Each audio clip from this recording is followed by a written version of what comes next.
Before kings, castles, and empires, there was only an island, wild, mysterious, and untouched by history. For thousands of years, unknown tribes lived here, unaware that their island would one day shape the world. These early people hunted animals, gathered food, and survived the harsh climate of ancient Britain. Then, around 5,000 years ago, a mysterious monument began to rise from the earth. Stone by stone, the legendary structure known as Stonehenge slowly took shape.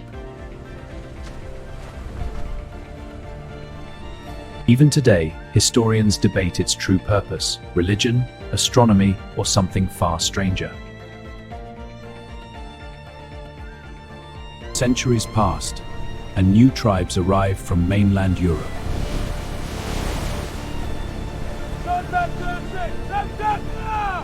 These people became known as the Celts, fierce warriors who spread across the island.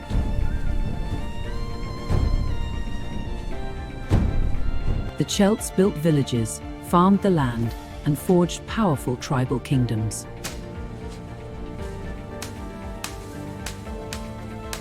But their world was ruled not only by kings, but also by mysterious priests called Druids. The Druids controlled religion, law, and knowledge throughout Celtic society. The sacred laws are eternal. Heed them, And the gods will follow our people. Sacred forests became places of worship, fear, and ancient traditions. Across Britain, tribes competed for land, wealth, and survival.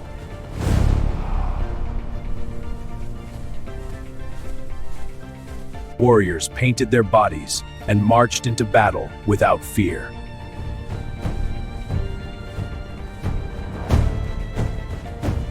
Victories brought glory, while defeat meant destruction.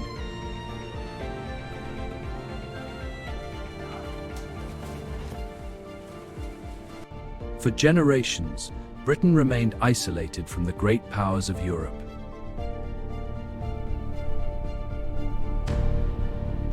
But beyond the sea, a mighty empire was rapidly expanding.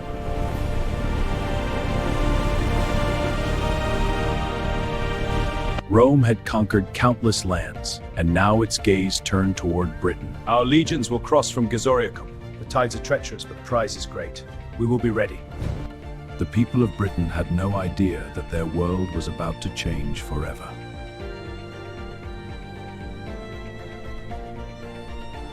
Across the English Channel, thousands of Roman soldiers prepared for war.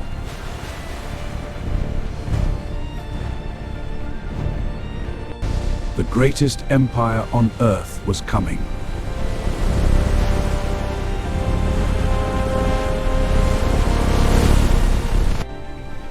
And soon, Britain would face its first great conquest.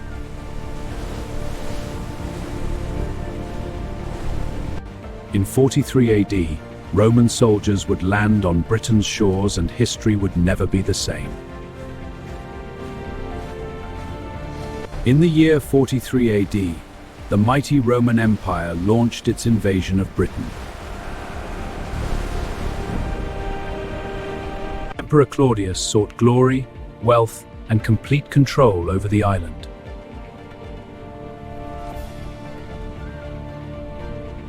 Nearly 40,000 Roman soldiers prepared to conquer an unknown land.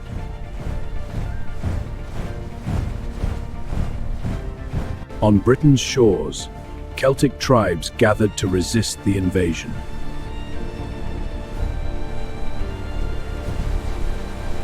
The battle for Britain had begun.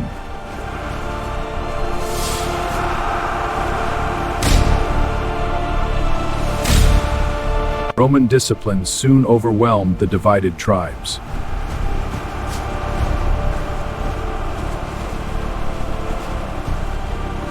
Fortresses and military camps quickly spread across the island.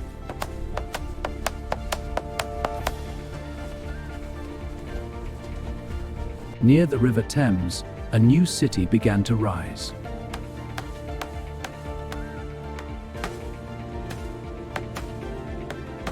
Londinium would one day become one of the world's greatest cities.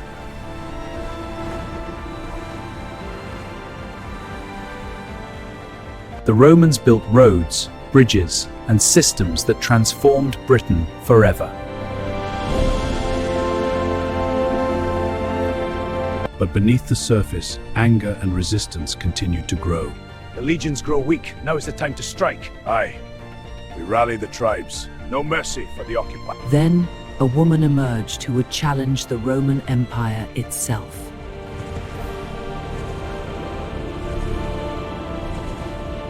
Her name was Boudica, queen of the Iceni tribe.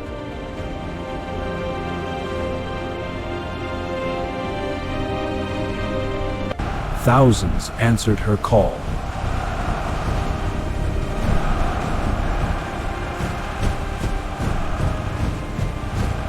Boudica's rebellions swept across Roman Britain like wildfire.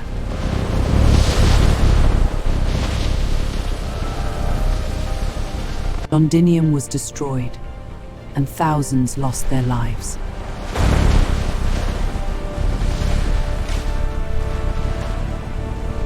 For freedom! We have broken movement! Victory is ISIS! Tribes or victory! For a moment, Rome's grip on Britain seemed broken, but the empire was preparing to strike back. Boudica advances. We must counter. The legions are ready, General. Signal the attack at dawn. It will be done. In one final battle, Roman discipline crushed the rebellion.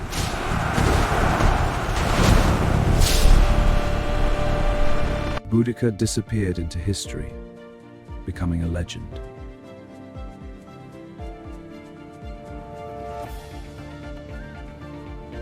For the next 3 centuries, Rome ruled Britain.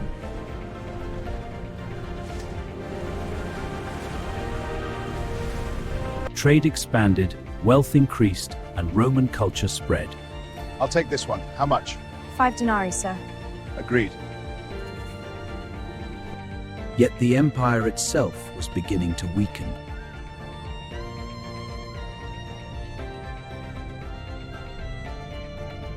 Barbarian invasions threatened Rome from every direction.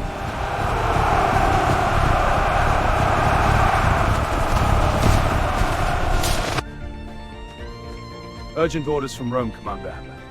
What do they command? The legions are to prepare for immediate withdrawal. Withdrawal? This is madness! The legions were leaving Britain behind.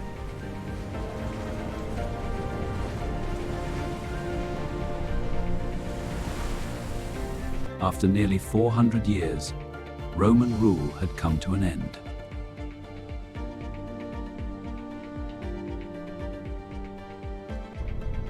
Britain was alone once again.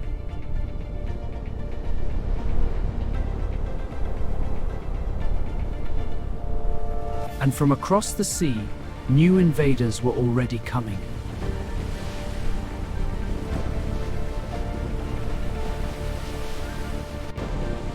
The Romans were gone, but the age of the Anglo-Saxons was about to begin. Rome had abandoned Britain. Its roads remained, but its empire had vanished. Without Roman protection, fear spread across the island.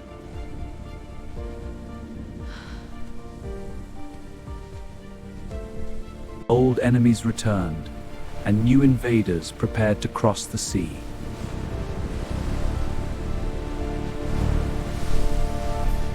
They came from northern Europe, the Angles, the Saxons, and the Utes.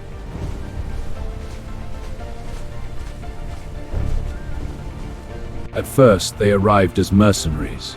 Soon, they came as conquerors.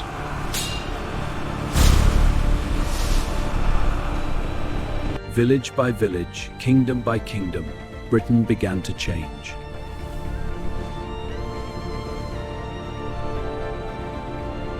New kingdoms rose from the ruins of Roman Britain.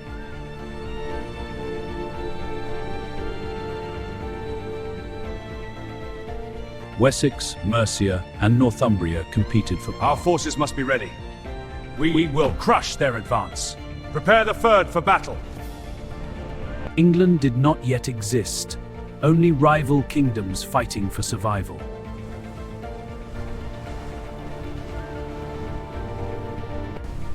War became a way of life.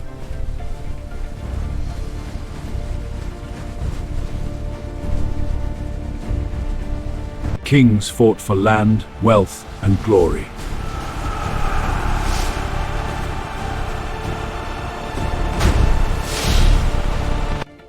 Victory could create a kingdom.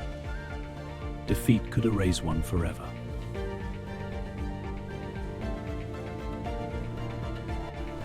Yet another force was arriving, one more powerful than any army.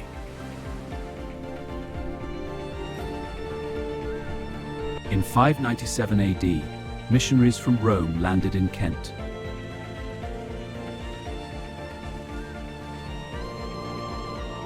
They brought a new faith, Christianity. The light of Christ has come to you. Repent and find salvation and be reborn. Boudicca's rebellions swept across Roman Britain like wildfire.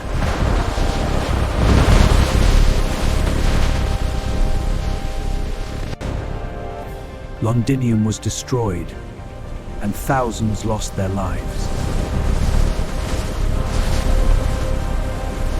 For a moment, Rome's grip on Britain seemed broken. We have broken the Roman line! Our lands are ours again! Wherever it takes and fight. Monasteries became centers of knowledge and power.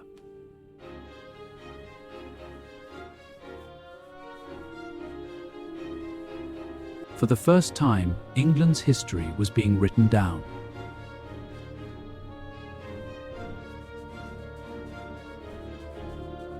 Christianity united kingdoms that had long been divided. Let this phase pass, government path. May peace prevail. But peace remained fragile.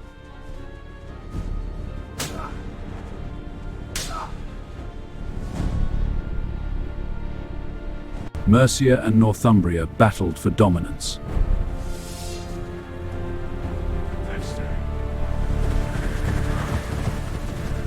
Meanwhile, Wessex quietly grew stronger.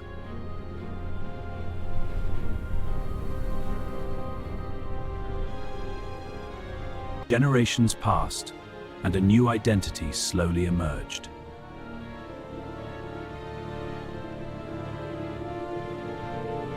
The people no longer thought only as tribes.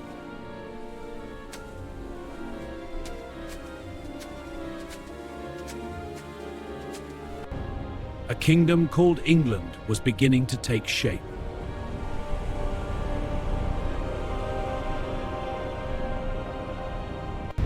But danger was gathering in the cold northern seas.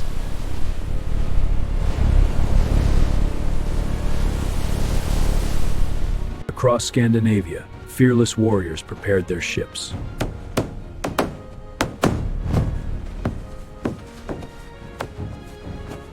The Viking Age was about to begin.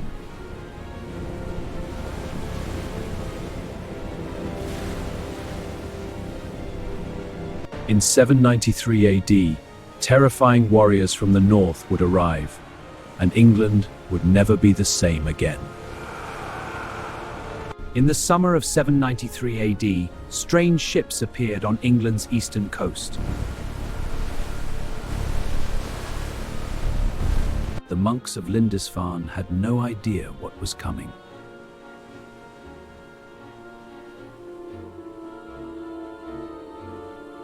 Then, the silence was shattered.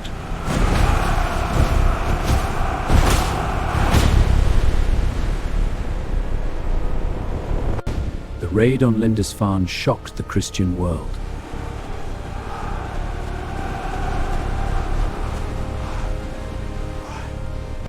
For the people of England, the nightmare had only begun.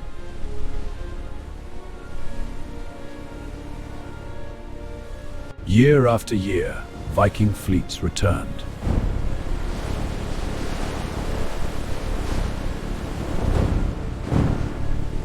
They spared nothing, not even villages and trading towns.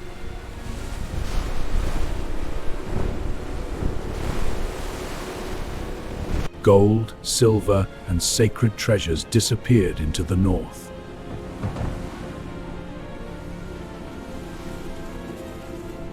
Soon, the raiders became conquerors.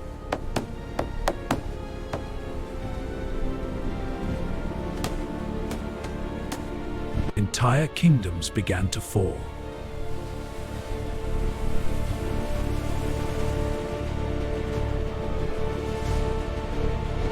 Northumbria collapsed. East Anglia, like you rent to you. Only one kingdom still resisted, the Kingdom of Wessex.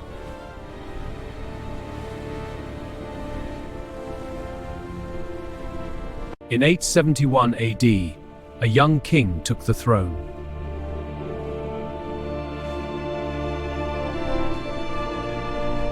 History would remember him as Alfred the Great.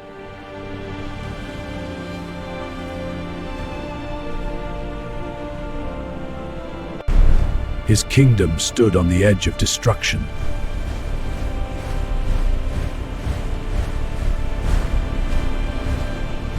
Alfred retreated into the marshes, refusing to surrender. The marshes will shield us. Press on. Yes, my lord. We do not surrender. Then he began planning his comeback.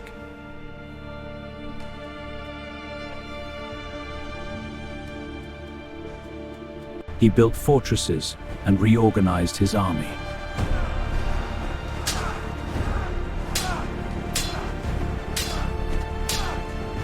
We cannot meet them in open battle. We must use the land. The forests and marshes can hide our numbers, sire. Aye, and disrupt their supply lines from the rivers. Precisely. Survival requires strategy, not just courage. In 878 AD, the fate of England would be decided.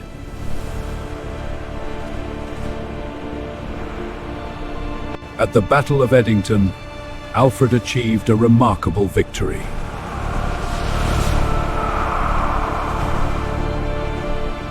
The Viking leader Guthrum was forced to surrender. My lord, I surrender. On what terms, Guthrum? Unconditional. My army will leave, so be it. England was divided between Saxon and Viking lands.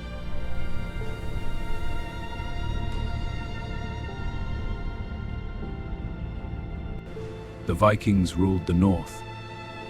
Wessex ruled the south.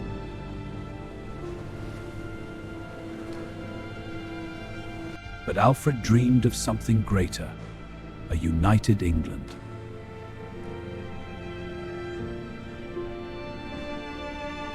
After Alfred's death, his descendants continued the struggle.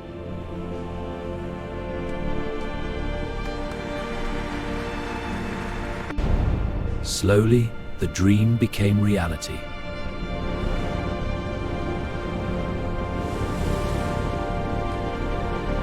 Yet danger had not disappeared.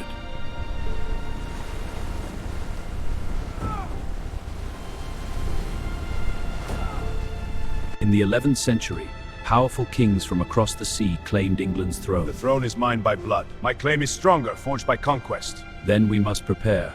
To England. The year 1066 was approaching, a year that would change England forever.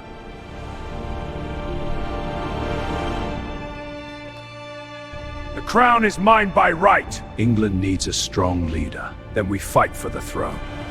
3 kings would soon fight for England and only one would survive. On January 5th, 1066, King Edward the Confessor died without an heir.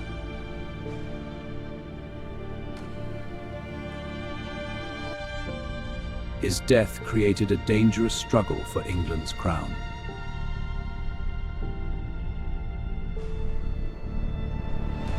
Three powerful men claimed the throne.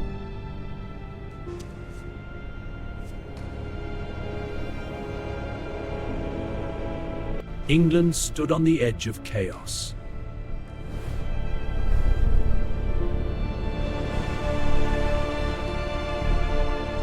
Harold Godwinson was crowned king, but his enemies were already moving.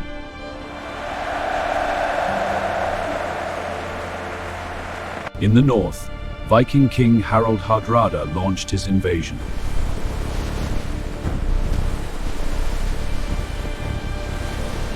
Harold marched his exhausted army hundreds of miles.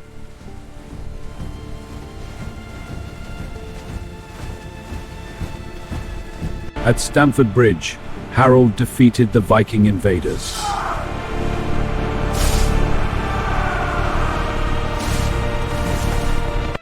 But victory came at a terrible cost.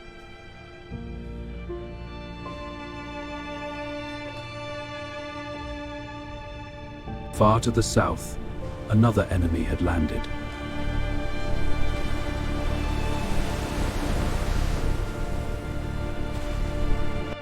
William claimed that England belonged to him.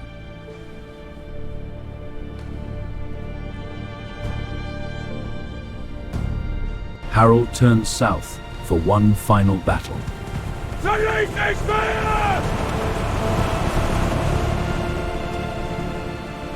On October 14, 1066, destiny awaited at Hastings.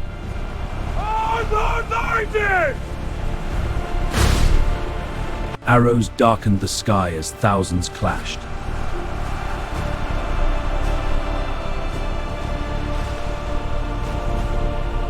Hour after hour, neither side would surrender.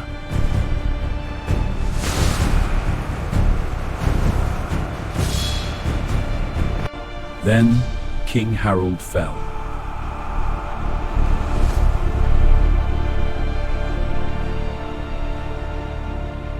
The Anglo-Saxon age had ended.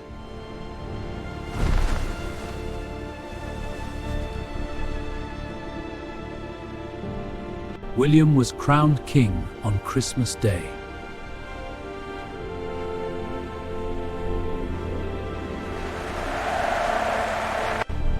England now belonged to the Normans.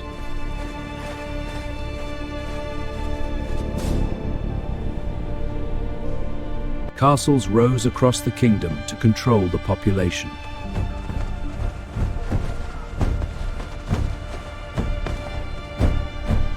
The Tower of London became a symbol of Norman power.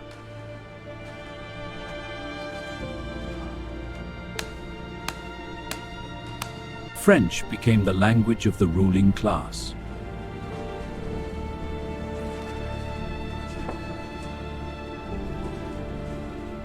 Meanwhile, ordinary English people struggled to adapt.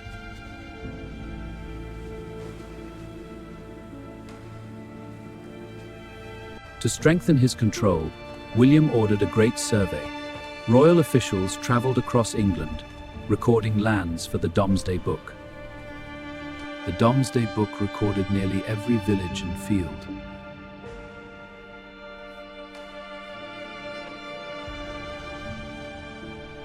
The throne's authority is absolute. You will kneel. Kneel? Our loyalty is not so cheaply bought.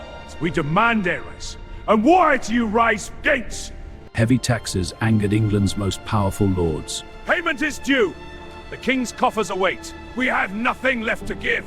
This oppression will not stand. In 1215, rebellion forced King John to negotiate. What terms do you demand?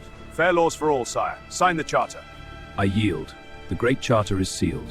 There, the Magna Carta was signed.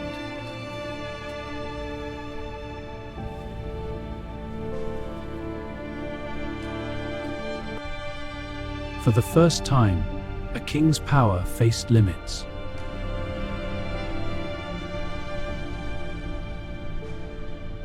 But peace did not last.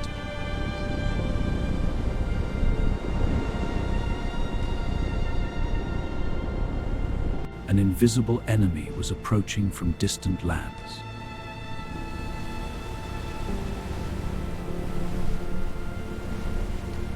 It would kill millions and change Europe forever.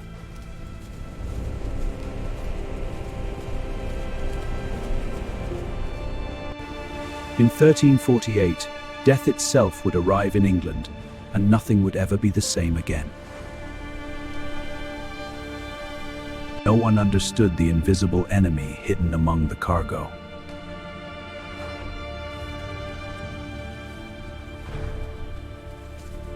The Black Death spread with terrifying speed.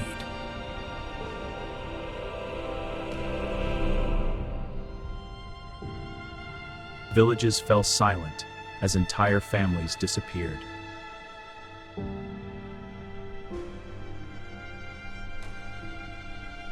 Church bells rang day and night.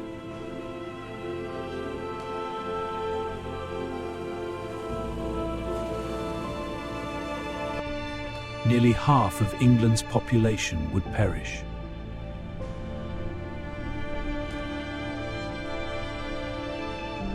The kingdom survived, but it emerged forever changed.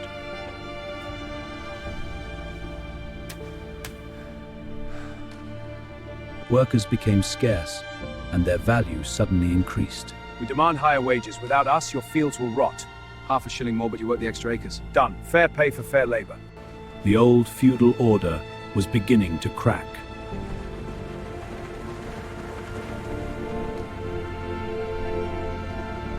But while England healed, another conflict was already unfolding.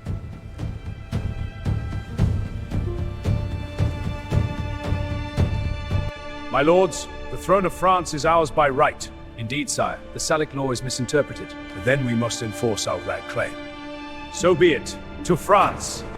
In 1337, the 100 Years' War had begun.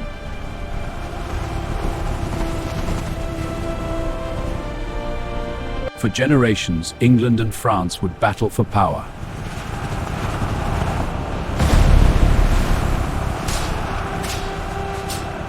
English archers became the terror of Europe.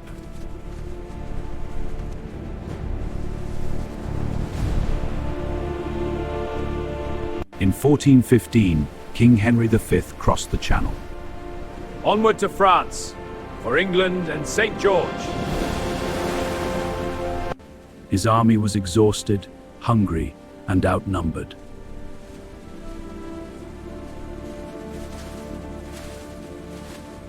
Then came the Battle of Agincourt.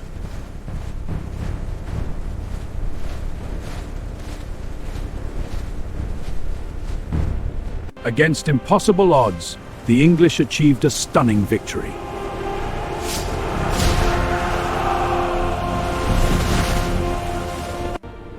Henry V became a legend.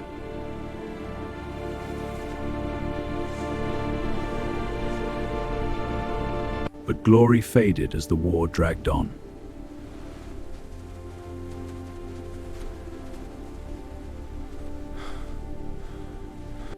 The conflict drained England's wealth and strength.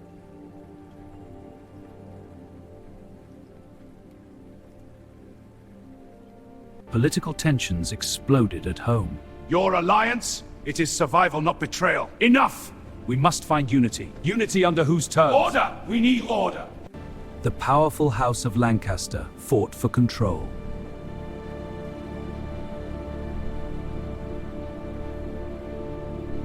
The House of York challenged their rule.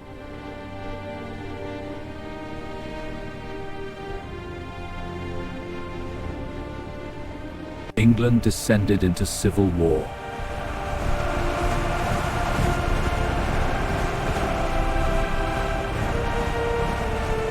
History would remember it as the Wars of the Roses.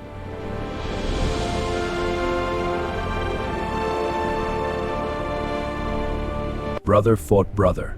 Families chose sides. We stand for our honor. Even against our own blood.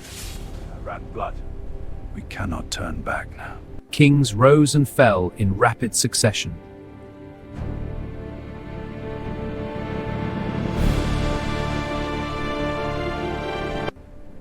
England's future seemed uncertain.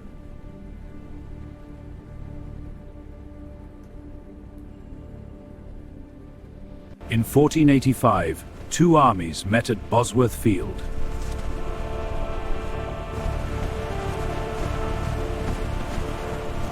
King Richard III charged into history's final battle.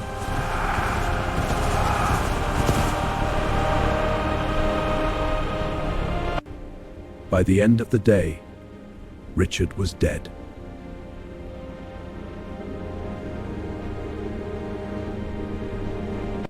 Henry Tudor claimed the throne of England. With God's grace, I shall rule. The Middle Ages were ending.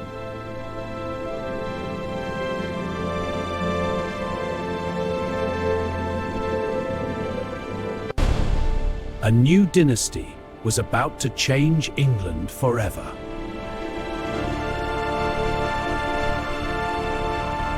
The Tudors were coming, and with them would come revolution, betrayal, and one of history's most infamous kings.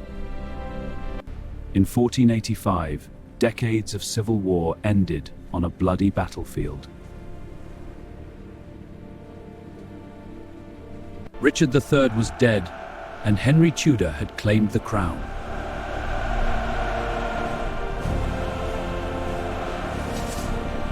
A new dynasty had begun, the House of Tudor.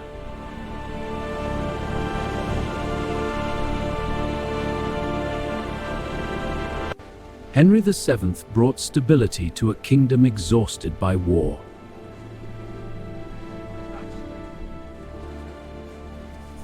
But his son would transform England forever.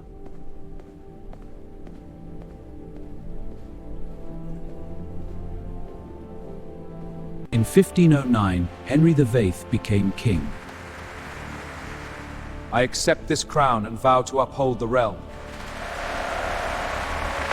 He was charismatic, intelligent, and dangerously ambitious.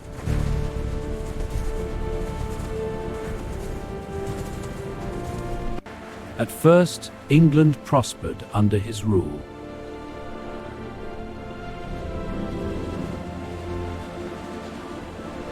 But inside the palace, a crisis was unfolding.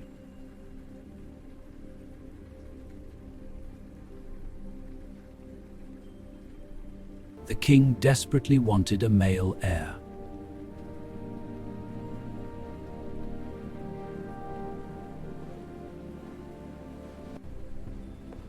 Your Majesty, a letter from His Holiness. Refuse? The Pope is resolute, sire. Then I will have no pope! He broke away from the Catholic Church.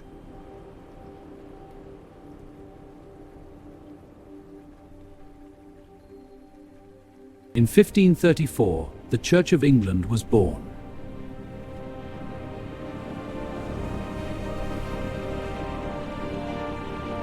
For the first time, the king controlled religion.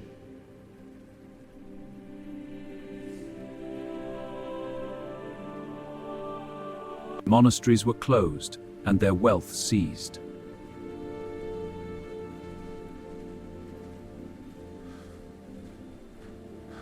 England was changing faster than ever before.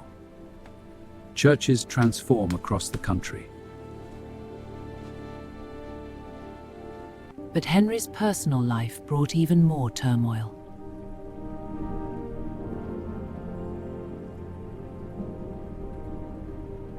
Two queens were executed on his orders.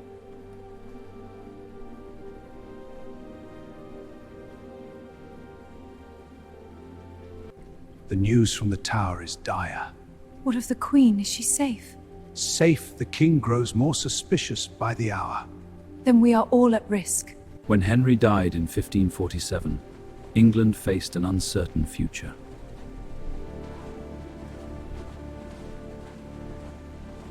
His young son, Edward VI, inherited the throne.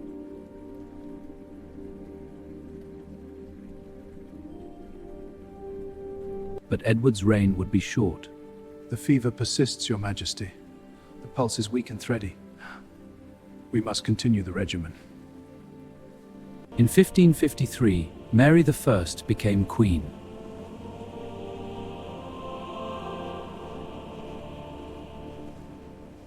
Determined to restore Catholicism, she ruled with ruthless conviction. You stand accused of heresy. History would remember her as Bloody Mary.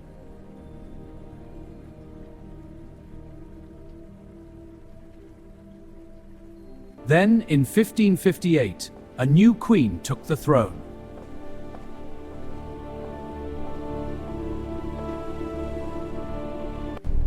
Elizabeth inherited a divided and dangerous kingdom.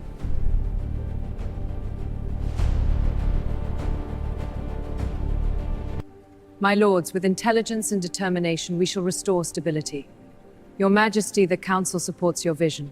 Then let us act. Unity will bring order. But across Europe, a powerful enemy was preparing for war.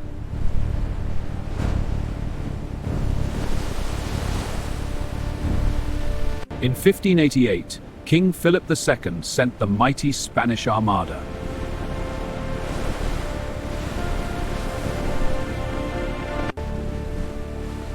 Steady, lads. Stand me, Champagne. Prepare your arms! England expects every man to do his duty! Smaller English ships attacked with speed and precision.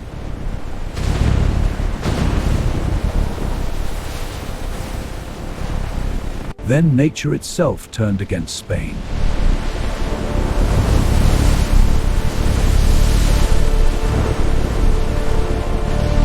The Armada was defeated, and England emerged stronger than ever.